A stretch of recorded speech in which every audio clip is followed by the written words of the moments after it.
अस्सलाम वालेकुम, कैसे हैं आप सब लोग। उम्मीद करती हूँ खैरियत से होंगे। दो या दो से ज्यादा लोगों के मिल जाने को अमूमी तौर पर टीम कहा जाता है, लेकिन टीम की डेफिनेशन इतनी भी आसान नहीं है जितनी आसान करके बना दी गई है। एक्चुअली में टीम है क्या? हर इंसान की अपनी कुछ क्वालिटीज है जिनकी बेस पर वो जाना जाता है, जिनकी बेस पर मुआशरा उसको रिकग्नाइज करता है या उसकी एक आइडेंटिटी बनती है। मसलन कि उसका एजुकेशन लेवल क्या है, उसके पर्सनल स्किल्स क्या है, कुदरत की तरफ से उसको कौन सी सलाहियतें दी गई हैं, वो मुख्तलिफ सिचुएशन में कैसे रिएक्ट करता है, वो स्ट्रेस को कैसे हैंडल करता है, वो जब क्राइसिस में होता है तो वो किस तरीके से परफॉर्म करता है, या वो प्रॉब्लम्स को किस तरीके से हैंडल करता है, खतरात का किस तरीके से मुकाबला करता है। ये सारी चीजें मिलकर एक इंसान की आइडेंटिटी बनाती हैं। अब टीम बिल्डिंग ये है कि तमाम दो या दो से ज्यादा लोग जो उस टीम में शामिल हैं उनकी ये पर्सनल क्वालिटीज, उनकी एट्रीब्यूट्स को निकाल कर एक कॉमन ऑब्जेक्टिव अचीव किया जाए। वो कॉमन ऑब्जेक्टिव तमाम मेंबरान का सेम होगा। तमाम मेंबरान अपनी क्वालिटीज, अपने एट्रीब्यूट्स, अपना नॉलेज और एक्सपीरियंस, जितना कुछ भी उस मेंबर के पास है वो उसको एक्सट्रैक्ट करके, उसको मोटिवेट करके, उस बंदे से उसके स्किल्स लेकर एक कॉमन ऑब्जेक्टिव अचीव किया जाए। वो ऑब्जेक्टिव क्या हो सकता है? मतलब जैसे क्रिकेट की टीम होती है तो उनका ऑब्जेक्टिव होता है कि हम मैच जीते। हॉकी की टीम होती है तो उसका ऑब्जेक्टिव होता है कि हम हॉकी का मैच जीते। कंपनी में टीम बनाई जाती है तो कंपनी का ऑब्जेक्टिव होता है कि हमें बेहतर प्रोडक्टिविटी की जाए, कंपनी का नाम माशरे में अच्छा हो, कंपनी की प्रोग्रेस अच्छी हो।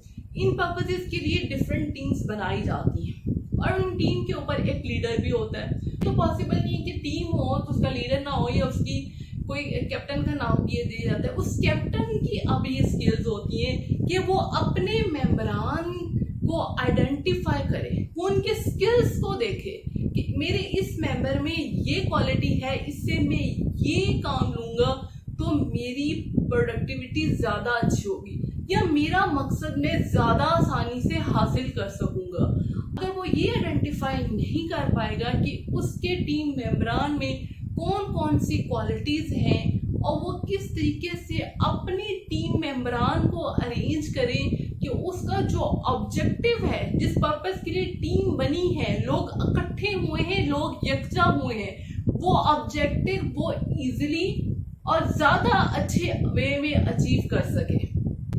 टीम बिल्डिंग की जरूरत क्यों पड़ती है? टीम हमें इसलिए जरूरी होती है कि हर काम हर बंदा नहीं कर सकता और ये ह्यूमनली पॉसिबल नहीं है कि एक इंसान में तमाम क्वालिटीज हो। अगर आपके पास कंपनी में टीम है, उसके ऊपर manager most of the cases में हायर लेवल पे होता है, उसके नीचे पूरी एक हायरार्की होती है जो इस मैनेजर को सपोर्ट करती है कि वो कंपनी की प्रोडक्टिविटी के लिए बेटर रिजल्ट दे। अगर जैसे क्रिकेट की टीम बनती है उसमें भी 8-10 लोग होते हैं और वो तमाम लोग मिलके अपने कैप्टन को सपोर्ट करते हैं, अपना बेस्ट पोटेंशियल लगा देते हैं ताकि वो अपना बेहतरीन मकसद जो है वो हासिल कर सके। अगर वो अपना बेस्ट नहीं देते तो इन द एंड टीम हार जाती है। अभी देखें कि जितने भी मैच हारे जाते हैं मोस्ट ऑफ द केसेस में ये होता है कि इस बंदे ने अच्छा परफॉर्म नहीं किया, इसकी वजह से बाकी मेंबर्स भी सफर करते हैं। टीम बिल्डिंग और टीम की कैपेबिलिटीज यही है कि तमाम मेंबरान से अच्छी परफॉर्मेंस ली जाए, उनकी अच्छी क्वालिटीज को इस्तेमाल करते हुए अच्छे रिजल्ट हासिल किए जाए। अब ये है कि टीम बिल्डिंग होती कहाँ कहाँ पे। अब अगर अमूमी तौर पर देखा जाए दो या दो से ज्यादा लोगों की इस तरह को टीम कहा जाता है, तो टीम बिल्डिंग का अमल तो आपके घर से ही शुरू हो जाता है। मियाँ बीवी की एक टीम होती है और मियाँ बीवी का एक ऑब्जेक्टिव होता है बच्चों की बेटरमेंट, बच्चों की बेहतरीन तालीम, बच्चों की इस तरीके से नशोनुमा करना कि वो मुआशरे का जिम्मेदार शहरी बन जाए। ये मियाँ बीवी का एक म्यूचुअल ऑब्जेक्टिव होता है और इस ऑब्जेक्टिव को हासिल करने के लिए वो कुछ प्रिंसिपल्स और ज़ाब्ते बनाते हैं और इन प्रिंसिपल्स और ज़ाब्तों को अपने घर में इम्प्लीमेंट करवाते हैं ताकि वो एक बेहतरीन प्रोडक्टिविटी अपनी मुआशरे को दे सके, अपनी सोसाइटी को दे सके, उनके बच्चे मुआशरे के जिम्मेदार शहरी हों, ना कि वो मुआशरे पे बोझ बन जाए। अब ये देखें कि जिस घर में मियाँ बीवी में लड़ाई रहती है या माँ बाप में झगड़े होते हैं, उनका असर आता है उनके बच्चों पर। और घर का एक म्यूचुअल ऑब्जेक्टिव जो होता है कि बेटरमेंट ऑफ किड्स, वो इफेक्ट होता है उनके लड़ाई झगड़ों से। अब इसलिए देखिए, सब टीम मेंबरान के दरमियान सबसे अहम चीज जो है ना, वो मेंटल अंडरस्टैंडिंग, ज़हनी हम आहंगी होना बहुत जरूरी है। उनको ये पता होना चाहिए कि हम किस मकसद के लिए काम कर रहे हैं और उस मकसद में उनकी अंडरस्टैंडिंग हो। अब जिन मियाँ बीवी की आपस में अंडरस्टैंडिंग होती है, उनके बच्चों की आउटकम्स डिफरेंट आती है उन बच्चों की निस्बत जो ब्रोकन फैमिलीज के होते हैं, जिनके माँ बाप में लड़ाई झगड़ा रहता है। अगर हम कंपनी की बात करें, कंपनी भी कुछ लोगों की हायरिंग करती है, कुछ अपर लेवल पे होते हैं, कुछ लोअर लेवल पे होते हैं, कुछ सेम लेवल पे होते हैं।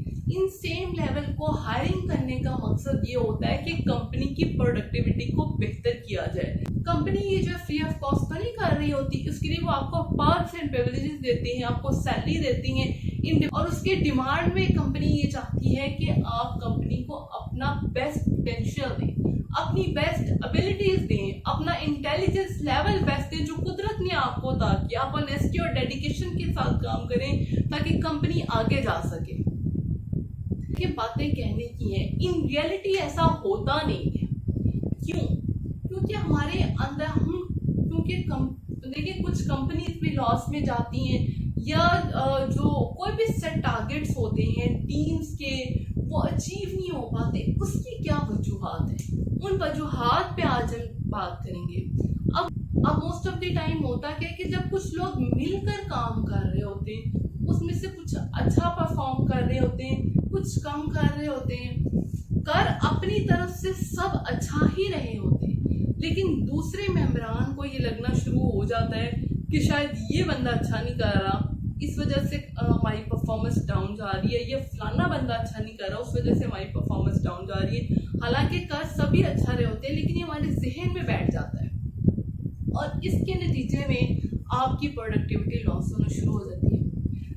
अब इसी बात को आगे कंटिन्यू करें कि जो मैनेजर लेवल पे, जो हायर पोस्ट पे बैठे होते हैं, उनमें कॉम्प्लेक्स आ जाता है। जो लोअर लेवल पे बैठे होते हैं उनमें भी कॉम्प्लेक्स आ जाता है। उनको लगता है कि शायद हम वाकई अच्छा परफॉर्म नहीं करें। जो सुपीरियर लेवल पे बैठे होते हैं, तो अपने जो लीडरशिप होता है या सुपीरियर लेवल पे बैठा होता है, वो अपने से नीचे वाले को उस तरीके से ट्रीट नहीं करता जिस तरीके से उसको करना चाहिए। वो उसकी इज्जत नहीं करता।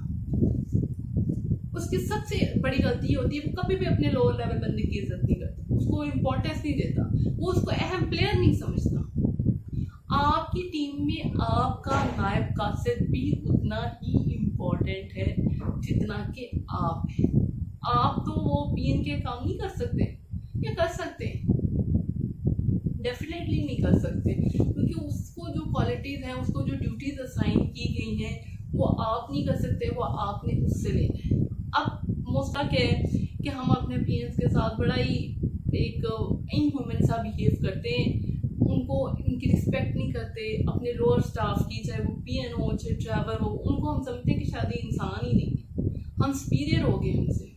हालांकि देखिए, सुपीरियर इस दुनिया में कोई भी नहीं है, सुपीरियर सिर्फ अल्लाह ताला की ज़ात है। और ये हमारे मज़हब में भी बड़े आराम से कहा गया है कि वही इस दुनिया में अगर किसी इंसान को किसी पर कोई फौकियत हासिल है, तो वो सिर्फ और सिर्फ उसके अमाल की बेस पर है। हम देखें कि आप लोगों को भी ये कोशिश करनी चाहिए कि अगर आप में कोई, आपकी टीम में कोई अपर लेवल पे है, कोई लोअर लेवल पे है, हो सकता है कि उसको वो अपॉर्चुनिटीज ना मिल सकी हो जो आपको मिली है, और आप अपर लेवल पे चले गए हों और वो बंदा लोअर लेवल पे रह गया हो, लेकिन है वो इंसान। अब ये कि टीम की परफॉर्मेंस क्यों डाउन चली जाती है, टीम अच्छा परफॉर्म क्यों नहीं कर पाती? एक तो मैंने अब देखिए कि स्पिरिटी कॉम्प्लेक्स का मैंने आपको बताया कि स्पिरिटी कॉम्प्लेक्स की वजह से टीम के मेंबरान में बहुत सी मेंटल इंस्टेबिलिटीज आ जाती हैं। क्योंकि जब आप किसी को कहते हो ना कि तुम ठीक नहीं हो, तुम कम तो नहीं, उसको ये कहते नहीं हो, आप उसको ये इमेज देते हो, तो उसकी वजह से वो अपनी वो तमाम नॉलेज, अपनी एजुकेशन, अपनी पर्सनल स्किल्स बेहतर तरीके से आपको दिखा नहीं पाता। और फिर वो भी इंसान ही है ना, वो भी सोच देते हैं कि ठीक है अगर ये ऐसा समझ रहे तो ऐसा ही है। आप उनको मोटिवेट करके अपने एम्प्लॉयज़ को, अपने टीम मेंबरान को उनसे ज़्यादा अच्छे रिजल्ट ले सकते हैं। देखिए मसले मसाइल हर किसी के साथ हो सकते हैं। हो सकता है कि एक दिन आपके वो जो टीम मेंबर है उसने अच्छा परफॉर्म ना किया हो, आपके स्टाफ मेंबर ने अच्छा परफॉर्म ना किया हो, तो उसको घर में मसला हो या किसी मेंटल स्ट्रेस का शिकार हो या उसको थोड़ी सी काउंसलिंग की ज़रूरत हो, थोड़ी सी काउंसलिंग करके आप उसके मामला बेटर कर सकते हैं। अब ये होता है कि हम सिर्फ और सिर्फ अपनी ज़ुबान से कह रहे होते हैं, हम उसको इम्प्लीमेंट खुद अपनी ज़ात पे नहीं कर रहे होते। मतलब कहते हैं ना कि अमली मुजाहरा करना, जब तक आप अमल नहीं करके दिखाएंगे या आप सिर्फ उनको बातें ही करते रहेंगे या डांट डपट करते रहेंगे या आप उनकी इंसल्ट करके आपको लगता है कि आप बेटर रिजल्ट हासिल कर लेंगे, तो ऐसा नहीं होने वाला। आपको वो सब कुछ खुद भी परफॉर्म करना पड़ेगा। आपको अपनी भी उतनी ही एनर्जीज लगानी पड़ेगी जितनी आप अपने टीम मेंबरान से एक्सपेक्ट करते हैं या जितनी आप अपने स्टाफ से एक्सपेक्ट करते हैं। आप उनके लिए रोल मॉडल बनेंगे तो आपकी टीम आपको सपोर्ट करेगी। पैट्रिक लेंसियन ने अपनी एक बुक लिखी जिसका नाम है 5 dysfunction of a team. Patrick Lencioni ने अपनी एक किताब लिखी जिसका नाम है 5 डिस्फंक्शंस ऑफ अ टीम। इसमें वो बात करता है कि 5 चीजें ऐसी हैं जो आपकी टीम की परफॉर्मेंस को डाउन करती है, जिसकी वजह से आपका, अगर आप बिजनेसमैन हैं, अगर आपकी फैमिली रिलेशनशिप्स हैं, वो खराब हो सकते हैं। सबसे पहले वो बात करता है ट्रस्ट। बेसिक बेस वो बनाता है कि सबसे इम्पोर्टेंट चीज जो है वो ट्रस्ट है। टीम मेंबरान के दरमियान आपस में ट्रस्ट होना और लीडर का टीम के साथ ट्रस्ट होना बहुत ही जरूरी है। इसकी रीजन क्या है? देखिए बात वही है कि घर से अगर स्टार्ट करें, मियाँ बीवी के रिश्ते में अगर एतमाद नहीं होगा तो ये रिश्ता इन द एंड ख़त्म ही होगा। ऐसे ही है कि अगर आपके एम्प्लॉयज़ में, टीम मेंबरान में आपस में ट्रस्ट नहीं होगा तो ये टीम ज़्यादा अरसा नहीं चलने वाली। उनमें से कोई ना कोई मेंबर ज़रूर जो है वो स्किप कर जाएगा, या तो वो कंपनी चेंज कर जाएगा या वो कहीं और चला जाएगा या वो किसी और टीम का मेंबर बन जाएगा। तो ट्रस्ट आपकी टीम की बेसिक बुनियाद है, इसको आप इग्नोर नहीं कर सकते। अगर आप अपने एम्प्लॉय को डाउट से देखते हैं, शक की नज़र से देखते हैं या अपने टीम प्लेयर्स पे शक करते हैं, तो शक तो आपको पता है सब कुछ खत्म कर देता है। शक तो एक दीमक है, जैसे दीमक बड़े बड़े दरख्तों को खत्म कर देती है, तो शक भी आपके एम्प्लॉयज की परफॉर्मेंस को डाउन कर देते हैं। अगर वो अच्छा परफॉर्म कर रहा है, आपका टीम मेंबर मेहनत कर रहा है, दिन रात एक कर रहा है, लेकिन आप उस पर शक कर रहे हैं, आप उस पर ट्रस्ट नहीं कर रहे, तो इन द एंड वो आहिस्ता आहिस्ता इस बिहेवियर पे आ जाएगा कि मेहनत करके भी कुछ नहीं मिलना, तो मेहनत के बाहर ऐसे ही ठीक है। फिर आगे वो बात को आगे बढ़ाते हुए कहते हैं कि कॉन्फ्लिक्ट, अगर ट्रस्ट नहीं होगा तो कॉन्फ्लिक्ट आएगा।